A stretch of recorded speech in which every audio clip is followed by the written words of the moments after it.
Assalamualaikum warahmatullahi wabarakatuh.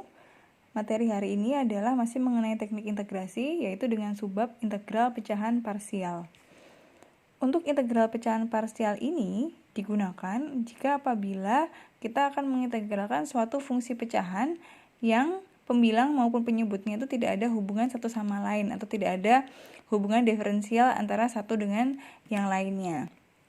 Nih, sebagai contoh, di sini ada pecahan antara 5x min 3 dibagi dengan x kuadrat min 2x min 3. Nah, di sini hubungan antara 5x min 3 dengan yang bawahnya, yaitu x kuadrat min 2x min 3, itu dia tidak ada hubungan diferensial, tidak ada hubungan apapun. Nah, sehingga tidak bisa diselesaikan pakai cara substitusi. Nah, atau substitusi atau chain rule. Nah, di sini cara penyelesaian yang paling mudah adalah dengan menggunakan metode pecahan parsial. Nah, konsepnya adalah untuk metode pecahan parsial itu di sini kita akan merubah fungsi polinomial menjadi lebih sederhana sehingga mudah untuk diintegralkan. Sebagai contoh, yang ini tadi untuk 5x min 3 per x kuadrat min 2x min 3, ini akan kita ubah menjadi suatu bentuk fungsi yang lebih sederhana, yaitu 2 per x plus 1 ditambah 3 per x min 3.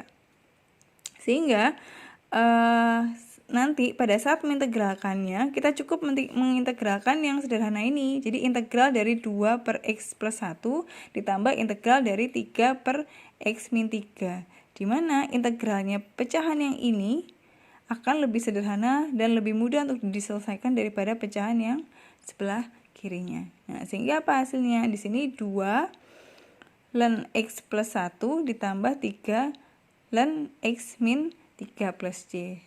Nah, untuk itu, supaya bisa menyelesaikan suatu persoalan dengan cara integral pecahan parsial, yang harus kita bisa lakukan terlebih dahulu sebelum mengintegralkan adalah ini, merubah fungsi polinomial menjadi lebih sederhana. Jadi kita harus tahu gimana caranya untuk merubah fungsi polinomial yang ini menjadi fungsi-fungsi yang lebih sederhana sehingga dia mudah untuk diintegralkan. Nah, di sini untuk fungsi polinomial, konsepnya ya, rumusnya di sini misalkan sebagai nx per dx. Nah, nx dan dx ini akan kita bagi atau kita ubah menjadi bentuk fungsi yang lebih sederhana, yaitu di sini f1x plus f2x plus f3x sampai plus fkx. Di mana bentuk f1x ini adalah merupakan pecahan parsial yang bentuknya bisa berupa faktor linier, yaitu dengan penyebutnya ax plus b, atau faktor kuadratik dengan penyebutnya ax kuadrat plus bx plus c. Di sini a, b, c adalah konstanta. Nah, untuk itu yang lebih dulu kita pelajari adalah cara mengubahnya nantinya. Terus kemudian untuk integral pecahan parsial itu bisa diselesaikan jika derajat koefisien dari nx. Jadi nx itu adalah fungsi rasional yang atas, itu lebih kecil daripada derajat koefisien dari dx.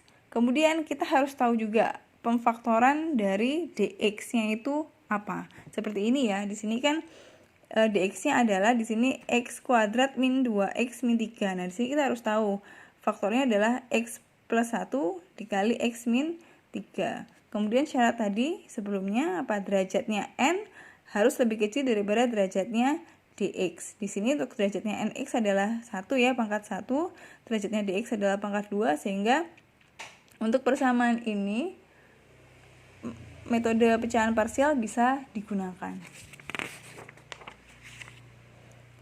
Nah, kemudian untuk fungsi dari dx-nya itu, jadi nx per dx ya, dx kan harus difaktorkan. Nah, hasil pemfaktoran dari dx-nya itu bisa bermacam-macam. Bisa jika dx, kondisi pertama adalah jika dx merupakan hasil kali faktor-faktor linear dan berlainan. Contohnya ada ya di slide selanjutnya. Kemudian kasus yang kedua, jika dx adalah hasil kali faktor-faktor linear yang beberapa diantaranya muncul lebih dari satu kali. Itu contohnya seperti ini. Nah, ini ada berulang. Dia muncul lebih dari satu kali.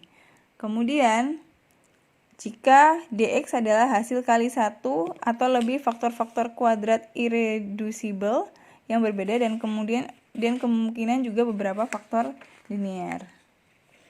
Ini contoh kasus yang ketiga dan ini contoh kasus yang keempat. Nanti penyelesaiannya pun juga akan beda-beda. Untuk yang di sini, untuk materi yang bab 2.3 yang kita pelajari hanya yang di contoh kasus 1 dan 2. Jadi di sini kita hanya mempelajari untuk dx yang dia mempunyai faktor yang hanya faktor linear. Kemudian tadi sempat dijelaskan ya, faktor irreducible itu apa gitu. Nah, faktor irreducible itu jika ada suatu fungsi polinomial ax kuadrat plus bx plus c itu hasil perhitungan b kuadrat min 4ac-nya kurang dari 0. Itu akan disebut dengan fungsi irreducible. Jika lebih dari 0 akan disebut dengan fungsi reducible. Kemudian selanjutnya kita akan membahas contoh soal.